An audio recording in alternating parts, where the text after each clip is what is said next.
जन्म हुआ था उस समय तुम्हारा नाम था कृष्ण और ये वसुदेव सुतवा नाम के प्रजापति थे। तुम दोनों के हृदय बड़े ही शुद्ध थे। जब ब्रह्मा जी ने तुम दोनों को संतान उत्पन्न करने की आज्ञा दी तब तुम लोगों ने इंद्रियों का दमन करके उत्कृष्ट तपस्या की। तुम दोनों ने वर्षा, वायु, घाम, शीत, उष्ण आदि काल के विभिन्न गुणों का सहन किया और प्राणायाम के द्वारा अपने मन के मल धो डाले। तुम दोनों कभी सूखे पत्ते खा लेते और कभी हवा पीकर रह जाते। तुम्हारा चित्त बड़ा शांत था। इस प्रकार तुम लोगों ने मुझसे अभीष्ट वस्तु प्राप्त करने की इच्छा से मेरी आराधना की।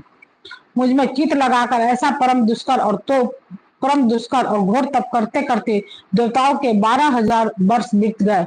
इस पुण्यमयी देवी उस समय मैं तुम दोनों पर प्रसन्न हुआ, क्योंकि तुम दोनों ने तपस्या, श्रद्धा, प्रेममयी भक्ति से अपने हृदय में नित्य निरंतर मेरी भावना की थी। उस समय तुम दोनों की अभिलाषा पूर्ण करने के लिए वर देने वालों का राजा मैं इस रूप में तुम्हारे सामने प्रकट हुआ। तब मैंने कहा कि तुम्हारी जो इच्छा हो मुझसे मांग लो। तब तुम दोनों ने मेरे जैसा पुत्र मांगा। उस समय तक विषय भोगों से तुम लोगों का कोई संबंध नहीं हुआ था। तुम्हारे कोई संतान भी नहीं थी, इसलिए मेरी माया से मोहित होकर तुम दोनों ने मुझसे मोक्ष नहीं मांगा। तुम्हें मेरे जैसा पुत्र होने का वर प्राप्त हो गया और मैं वहां से चला गया।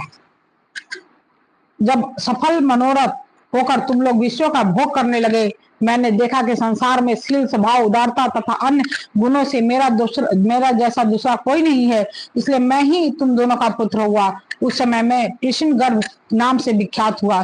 फिर दूसरे जन्म में तुम हुई अदिति और वसुदेव हुए कश्यप। उस समय भी मैं तुम्हारा पुत्र हुआ। मेरा नाम था उपेंद्र। शरीर छोटा होने के कारण लोग मुझे वामन भी कहते थे। सतीदेव की तुम्हारे इस तीसरे जन्म में भी मैं उसी रूप में फिर तुम्हारा पुत्र हुआ हूँ। मेरी वाणी सर्वदा सत्य होती है। मैंने तुम्हें अपना यह रूप इसलिए दिखला दिया कि तुम मेरे पूर्व अवतारों का स्मरण हो जाए। यदि मैं ऐसा नहीं करता तो केवल मनुष्य शरीर से मेरे अवतार की पहचान नहीं हो पाती। तुम दोनों मेरे प्रति पुत्र भाव या निरंतर ब्रह्म भाव रखना। इस प्रकार वात्सल्य, स्नेह और चिंतन के द्वारा तुम्हें मेरे परम पद की प्राप्ति होगी। श्री सुखदेव जी कहते हैं, भगवान इतना कहकर चुप हो गए। अब उन्होंने अपनी योग माया से पिता माता के देखते देखते तुरंत एक साधारण शिशु का रूप धारण कर लिया।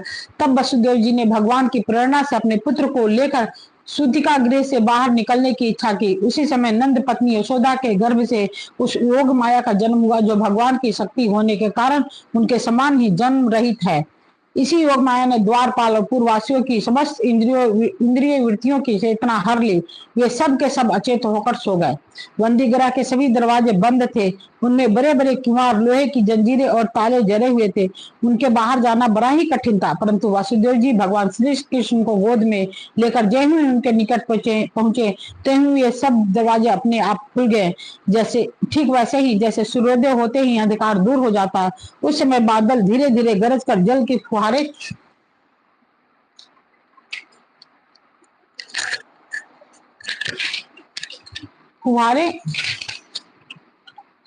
छोड़ रहे थे। इसलिए शेष जी अपने फनों से जल को रोकते हुए भगवान के पीछे पीछे चलने लगे। उन दिनों बार बार वर्षा होती रहती थी। इससे जमुना जी बहुत बढ़ गई थी। उनका प्रवाह गहरा और तेज हो गया था। तरल तरंगे के कारण जल पर फेन ही फेन हो रहा था। सैकड़ों भयानक भंवर पड़ रहे थे। जैसे सीतापति भगवान श्री राम जी को समुद्र ने मार्ग दे दिया था, वैसे ही यमुना जी ने भगवान को मार्ग दे दिया। वसुदेव जी ने नंद बाबा के गोकुल में जाकर देखा कि सब के सब गोप नींद से अचेत पड़े हुए हैं। उन्हें अपने पुत्र को यशोदा जी के सैया पर सुला दिया और उनकी नवजात कन्या लेके वे बंदीगृह में लौट आए।